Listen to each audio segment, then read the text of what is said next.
আসসালামু আলাইকুম। খুশিমালা ইউটিউব চ্যানেলের পক্ষ থেকে ক্লাস 5 এ আপনাদের সবাইকে স্বাগতম। আশা করি আপনারা ক্লাস 4 পর্যন্ত আমার সঙ্গেই ছিলেন। যারা এখনো নতুন আছেন তারা আগের পর্বগুলো দেখে আসুন।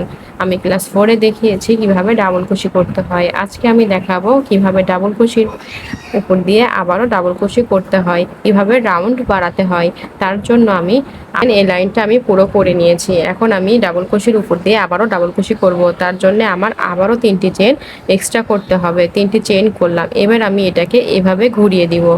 এভাবে উল্টো করে ঘুরিয়ে নিয়ে আমি আবারও ডাবল কুশি করব। প্রথম চেনের মধ্যে আমি ডাবল কুশি করব না, কারণ এখানে 3টা চেন সমান, এবার একটি ডাবল কুশি হয়ে গেছে। এখন আমি পরবর্তী চেনের মধ্যে একটি ডাবল কুশি করব। তারপরে সেম প্রসেসে আমি প্রত্যেকটা ডাবল কুশির মধ্যে একটি করে ডাবল কুশি করব। আমি প্রত্যেকটা ডাবল কুশির মধ্যে একটি করে ডাবল কুশি করে নিয়েছি। আমি এখন শেষে চলে আসছি। আমি যে 3টি চেন করছিলাম শুরুতে, ওই 3টি চেনের মধ্যেও আমার একটি ডাবল কুশি করতে হবে। এই যে 3টি ডাবল চেনের মধ্যেও আমি একটি ডাবল কুশি করে নিয়েছি। দেখেন আমার শেষের কাজটা অনেক সুন্দর সমান হয়েছে।